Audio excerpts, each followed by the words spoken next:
So thanks for tuning in to the Aspect Festival in 2021. I am Klaus Thymann. I am a scientist, I'm an artist, and I'm also the founder of a non-for-profit charity called Project Pressure. Now, Project Pressure, as the name indicates, is that things are under pressure. We are up against it. There's a lack of action, and when it comes to climate change. So what Project Pressure does as an organization, you could say that we are the communication arm of the environmental movement. We bridge art and science. I have, of course, a bunch of slides that I can all bore you to death with, but I think it's important when we talk about Project Pressure that before everything got kind of isolated out on different platforms and people start working remotely, that's something we've done since we were founded in 2008. Project Pressure, in essence, is a networked organization. So we collaborate with a bunch of scientists, artists, and developers and universities and so on. But in essence, if we start with what is the problem? So we communicate around climate change, or the climate crisis, as we now call it.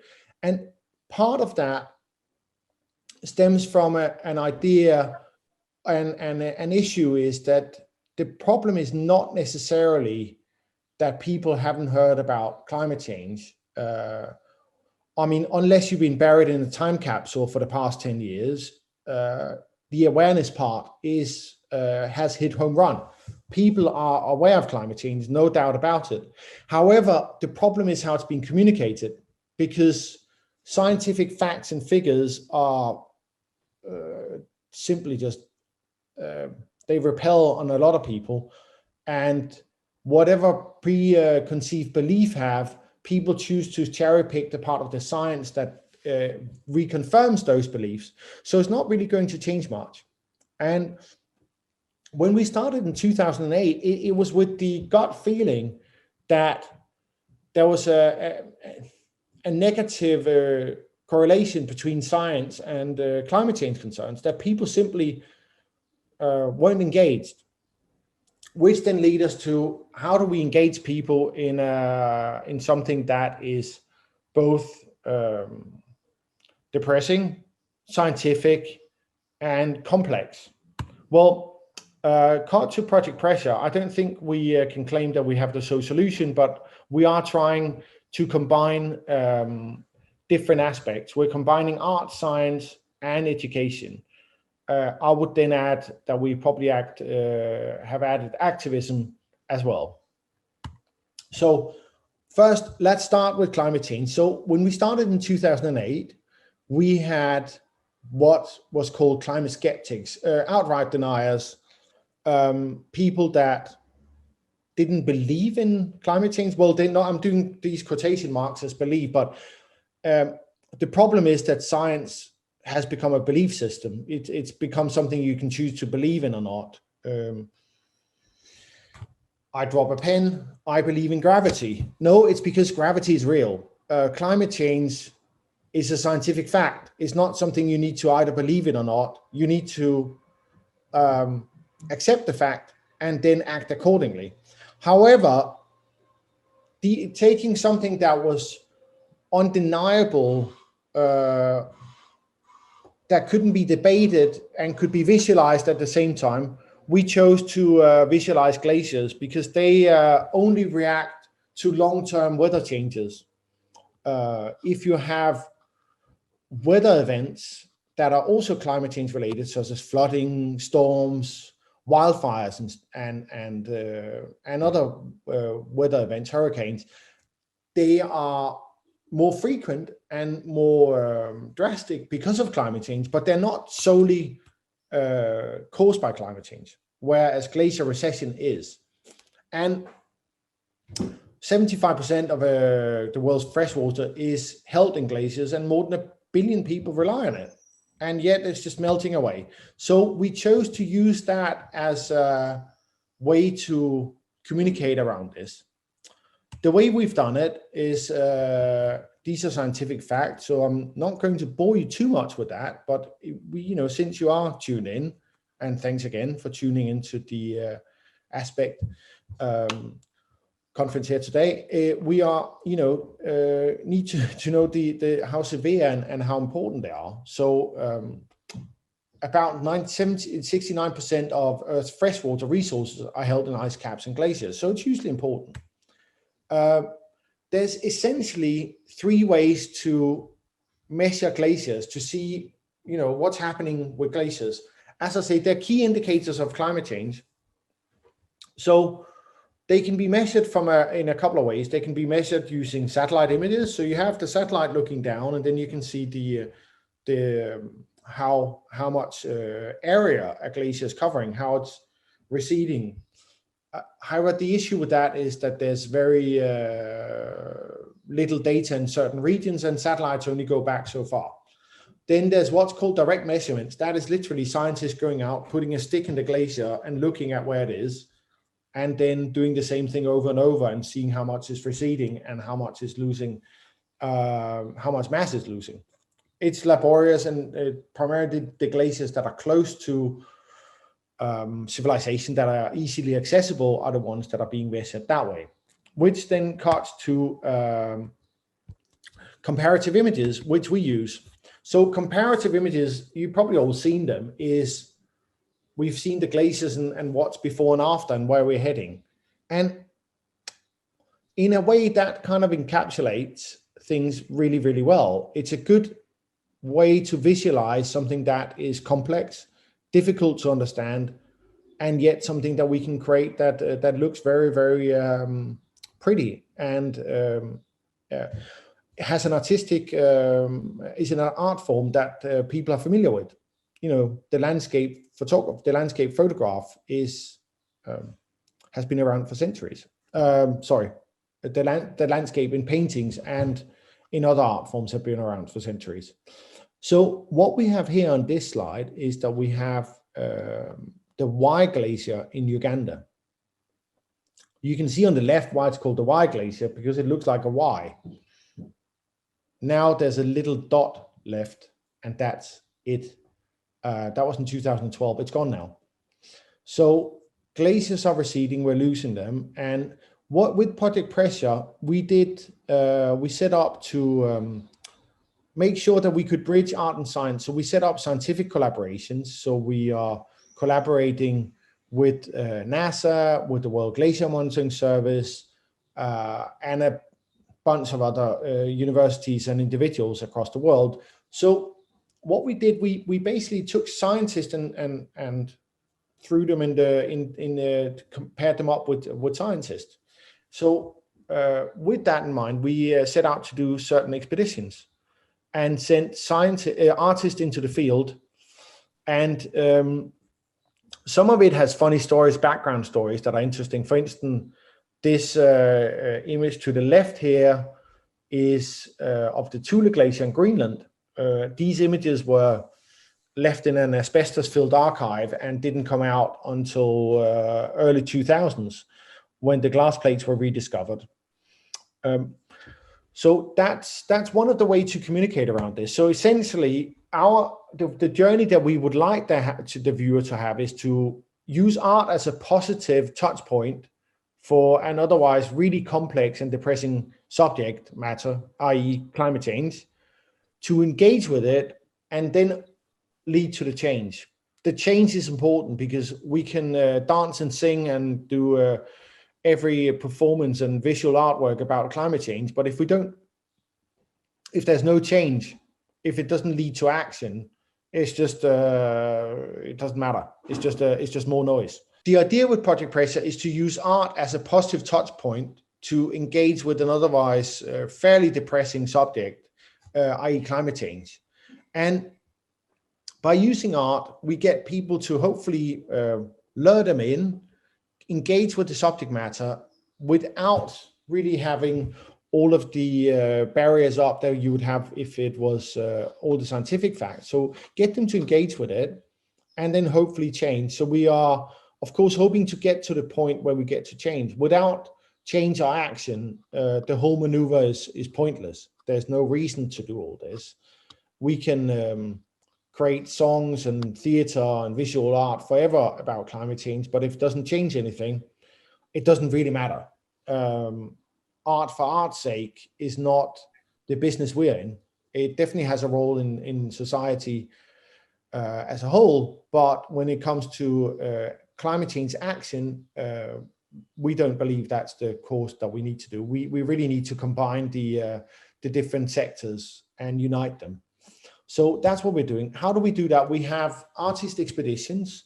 So we send artists out on expeditions, facilitated by scientists and with scientific data to go out and do it. We create films, publications, we have a traveling exhibition, and we have a technical platform in development to use comparative images. So some of the artists we work with and have sent on expeditions is that if we look here, it's quite a broad spectrum of work. There's Simon Norfolk, where you can see the line of fire. And when you look at that image, it is essentially a way to show comparative images. So you can see the glacier recession and the before and after in the same shot. So you have the glacier outline painted with fire. So the irony, of course, is not lost on us that we use petrochemicals, hydrocarbons, the very cause of climate change, to illustrate the effects. So that's one thing. That's one project we did. It's at 5,000 meters altitude and shot over the exposure's about half an hour. So Simon was running around in the dark with GPS with our data on, trying to get the exact outline. There's an immense amount of planning that goes into this. Where the moon would be, we were planning it for the right time of year, so there was little precipitation, but full moonlight and so on. So there's a fair amount of planning. At the bottom, you can see Peter Funk, who did a project in the US, taking historic postcards, so using that as a reference for comparative images. Naomi Goodall has created a biodegradable image that sits in the same image, so the same glacier is kind of melting away on its own. Broomberg and Chanaran looked at artifacts that are coming out of glaciers. So the glacier has a kind of history bank that stores data and is now revealing it as the artifacts come out. Some of the other projects we worked on with Corey Arnold, who went to Svalbard, we looked at the microscopic particles and life forms that live in a glacier and paired that up with the landscapes. We've been to places where the glaciers are not even named in Nepal. And then, funny enough, around Europe, the borders are changing, not because of war, not because of conflict, but simply because in certain places the glacier forms the front line. It forms the line between nations, and when it moves, so does the outline of each country. And then we have looked at things from a satellite perspective, because the poles are so vast that it's impossible to do anything else but look at it from satellite. The water runoff, as I mentioned earlier, about at least a billion people rely on glacier melt and water runoff for their livelihoods. And we've been inside glaciers shooting with thermal, with infrared film. And we looked at the people have already being affected of climate change in India. But as I said, Project Pressure is a collaboration between science and artists and so on. And maybe it will be insightful to go on a journey with one of the artists that we recently started working with, Renate. So Renate Aller has created a piece called The Space Between Memory and Expectations. And Renate, maybe I'll leave it to you to talk about your own work. Hi. Yes, I'm in New York right now, so we're on a different time zone, but we are well connected. And yes, my work I mean, as Klaus was saying, we are, of course, at a point in history where people are evolving and everything is moving very, very fast as a development of humans, but of course also our collective awareness of changes that need to be made, which is, of course, in the forefront, the climate emergency, which is unfolding in front of our eyes, like you were saying. We can actually see what's happening. And it's obviously not just a tourist annoyance that there's less glaciers. It does really affect us all, even us people in big cities. And now the way I am approaching my work and have done for many years is that I intentionally pair images for each installation or project. And with the playing with the representation and abstraction to sort of form an immersive environment to show the interconnectedness of distant environments. So I put disparate places next to each other. For example, you're just seeing here the Rocky Mountains, and we can stay with this for a sec. That was it's not a collage, even though it looks like it. This is actually a real photo. So you see the Rockies in the background, and and in the front is the largest, the Great Sand Dunes. They're called they're just called Great Sand Dunes in Colorado. The biggest, largest sand dunes in Northern America, I believe. So, and they're in constant flux. There's a constant movement. And so that I really find that putting different images together sort of give us the same experience as the multiple experiences together as in the linguistic world, where we place words together. And in their depending how we put them together, they create the meaning, which is how I choose to pair things. For example, the rainforest, even the smallest, tiniest plant, the mosses, who filter and detox the water for the entire forest, they're keeping the forest alive. So again, there's again a desperate need for rainwater, but it's also the humidity in the air that gets collected by mosses, because they don't just collect it from rain, they can actually get it from the humidity. And on the next slide, this is the Great Glacier in Patagonia. That was, I photographed that not long before the lockdown, so luckily we got there. But this is, as many people probably don't know, so it's one of the largest ice fields. It's in the moment 6 kilometers wide, but it has shrunk, and it's been shrinking. The Guardian did a few years ago an article on that. It's been shrinking actually in an amazing speed. The reason you see the iceberg in the background, the reason I took this particular photo was because in the front on the right, you see this little nest, as if the landscape wants to protect and hold the iceberg. And I just thought it was very touching. And I got quite emotional when I saw that, because next day, of course, this image was gone. Because what happens is, from the iceberg in the back, huge chunks break off. I mean, they're enormous. It's like, wham, and it's beautiful. You think it's beautiful, but it's very, very sad. And then they float to the front, to the lagoon, and they melt and they die. And it's quite rapid, though. I mean, if you go and visit, you can see it happening.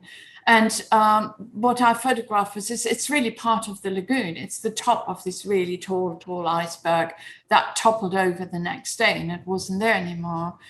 And on the next slide, you see actually that part of this iceberg that you just saw in a previous picture.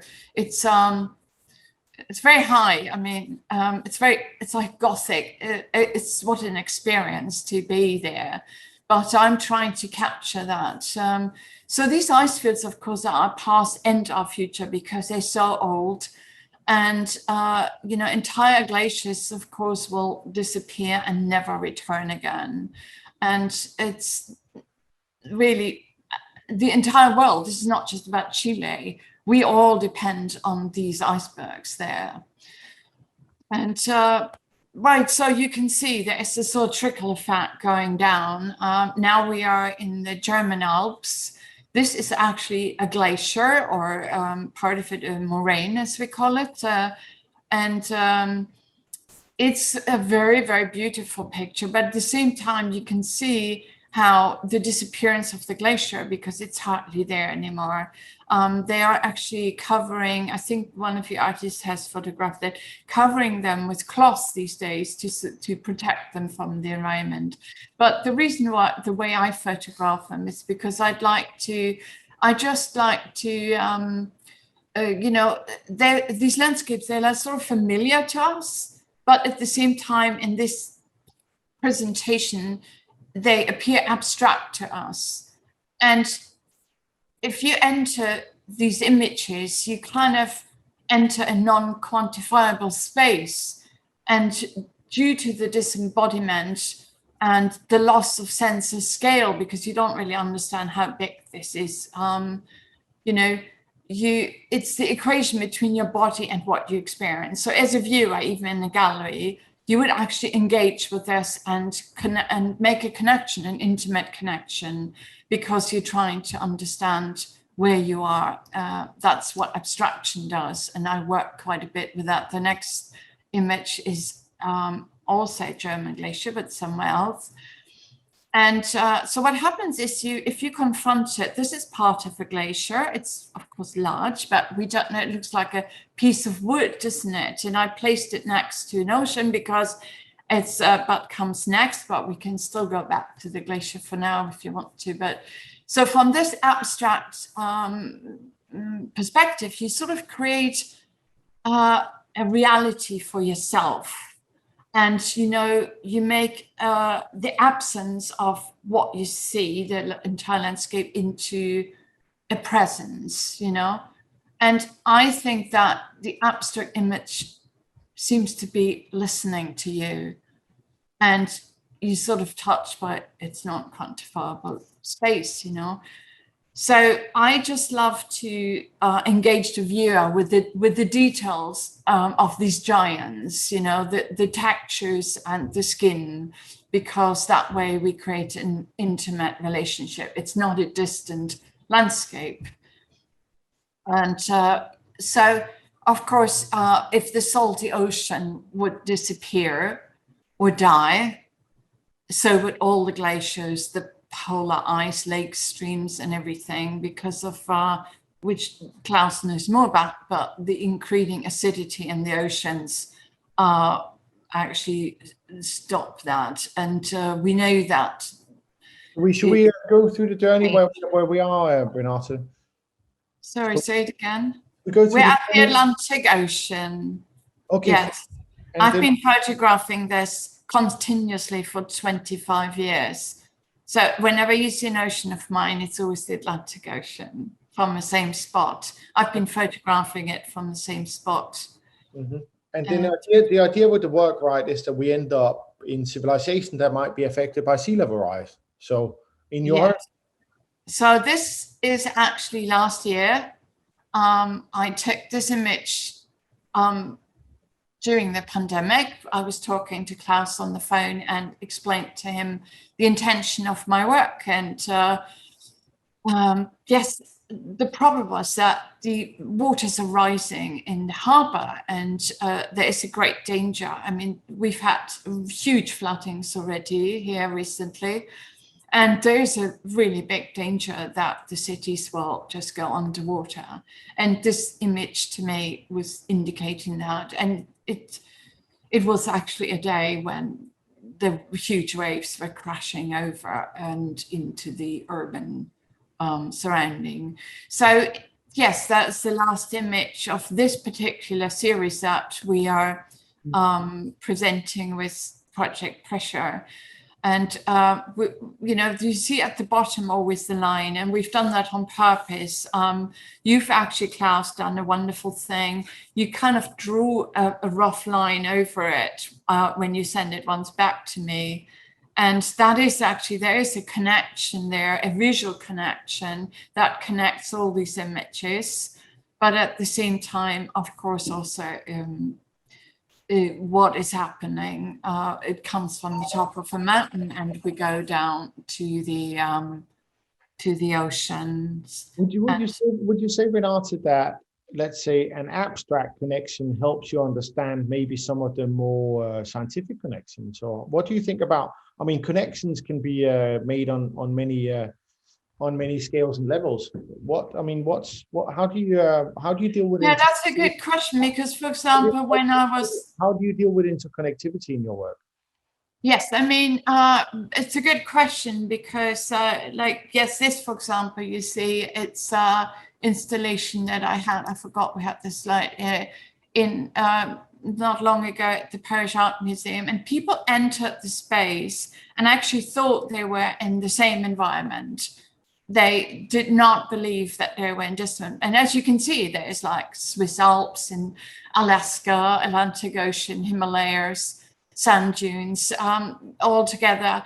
And the images were just going around the room. And that's what I'm creating, either in book form, which is more difficult, or in a room. So try and describe. But the way I'm actually getting to what you talked about, the abstraction, is when I was standing, let's say, in front of Mount Everest with a fair distance, I was really more touched, not by the peak, which is sort of so noticeable, but by the space in between, which is the texture.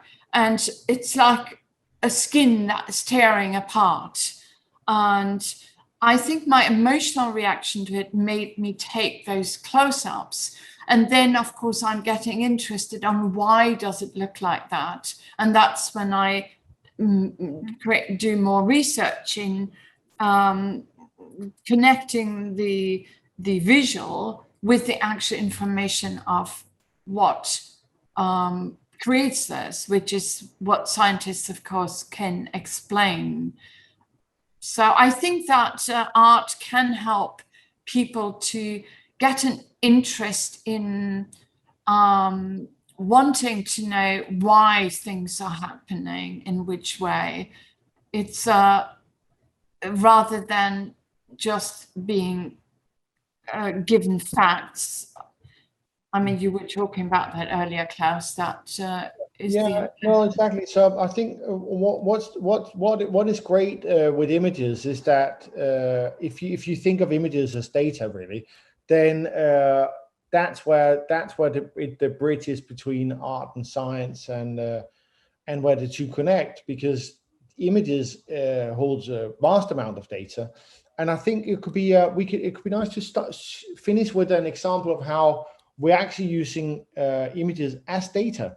So we created a project in Sweden where we took, let me find something that's a little bit more interesting to look at, where we took historic images that were taken from military planes over the Tafala Valley, and there was multiple images taken at many different years, and based on those historic images, we created a 3D photogrammetry, so which essentially is a 3D map, and then we put it all together in this kind of little film here, which I think we can maybe finish on.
So here. So that's some of the work we do with Project Press, and we are also doing many other things. And of course, you can feel free to visit our website, and I'm sure there's going to be some information available online. So thanks for tuning in.